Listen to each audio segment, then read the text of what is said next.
Channel को subscribe कर लो और देखो हर घर की जुड़ी हुई कहानी। एक शाम प्राची टीवी पर सीरियल देख रही होती है, तभी उसकी सास वहाँ आती है।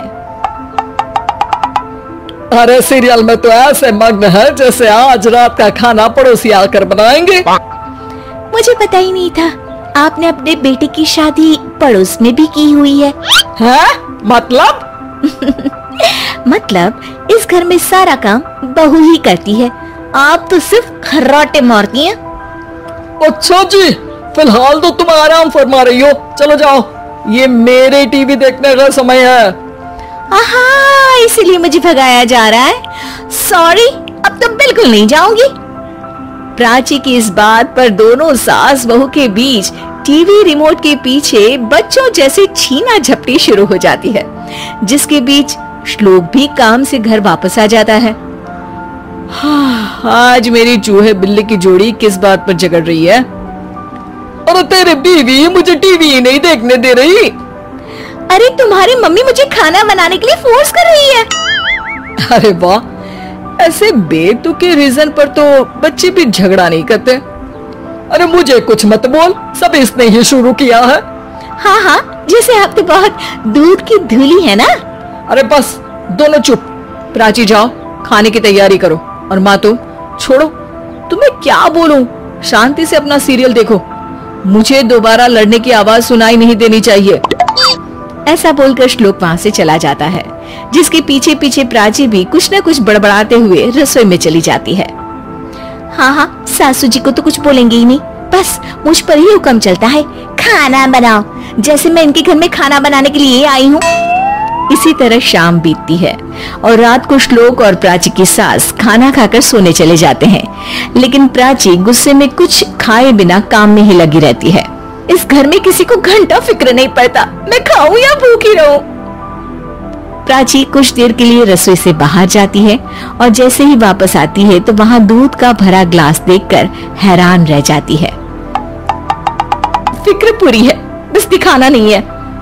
प्राची दूध पीकर सोने चली जाती है और अगली सुबह एक बार फिर सास बहू का कार्टून नेटवर्क स्टार्ट हो जाता है। ये तुमने ही किया है। अरे अजीब जबरदस्ती है, मैं बोल रही हूँ मैंने कुछ नहीं किया। दोनों ने मिलकर पूरे घर को पागल खाना बनाया हुआ है। यहाँ कोई नॉर्मल इंसान तो रह ही नहीं सकता, इसीलिए अब पड़ोसी क्या रिश्तेदार भी घर आने से कतराते हैं। और सुन बेटे, तू भी चंगा, तेरी माँ भी चंगी, तेरी बीवी भी चंगी, रिश्तेदार।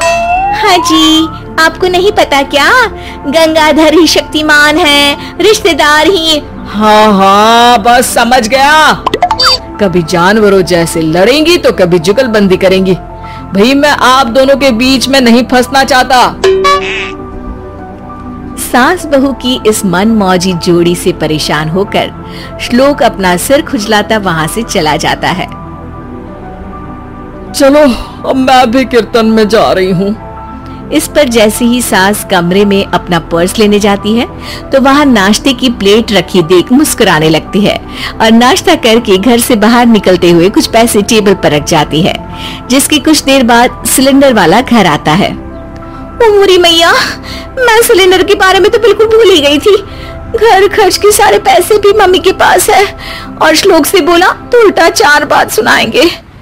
प्राची ये सोच ही रही होती है कि अचानक उसका चेहरा चमक उठता है और वो घर में आकर इधर उधर देखने लगती है।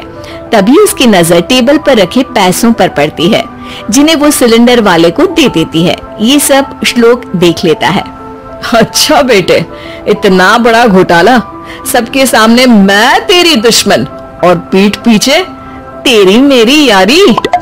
इस पर श्लोक एक प्लान बनाता है और शाम को सब एक साथ बैठे होने पर बोलने लगता है।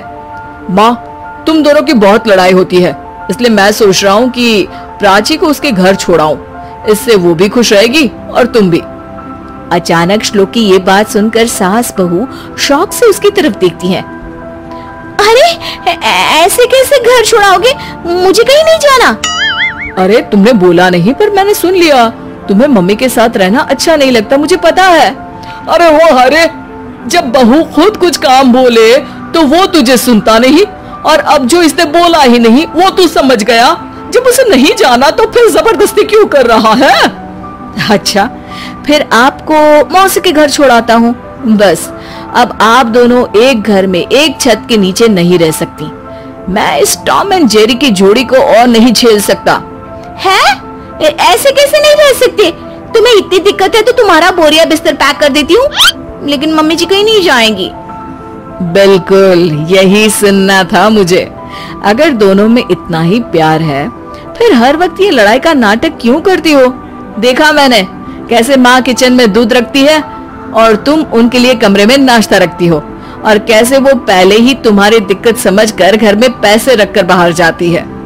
अरे भाई, इतना ड्रामा तो डेली सोप में भी नहीं होता जितना तुम दोनों ने इस घर में फैलाया हुआ है। तू हमें टॉम एंड जेरी बोलता है ना, तो याद कर वो दोनों भी एक दूसरे को बाहर वालों की बुरी नजर से बचाने के लिए हमेशा सबके सामने लड़ते थे, लेकिन अकेले में दिक्कत के समय मदद भी तो करते थे। बस हमारा रिश्ता भी कुछ ऐसा ही है। और वैसे भी अगर सास बहू में तू मैं नहीं होती तो दुनिया वालों को कहानियां कैसे मिलेंगी? ऐसे ही और भी कहानियां देखने के लिए चैनल को सब्सक्राइब कीजिए और लाइक शेयर करके चैनल के साथ जुड़े रहिए। धन्यवाद।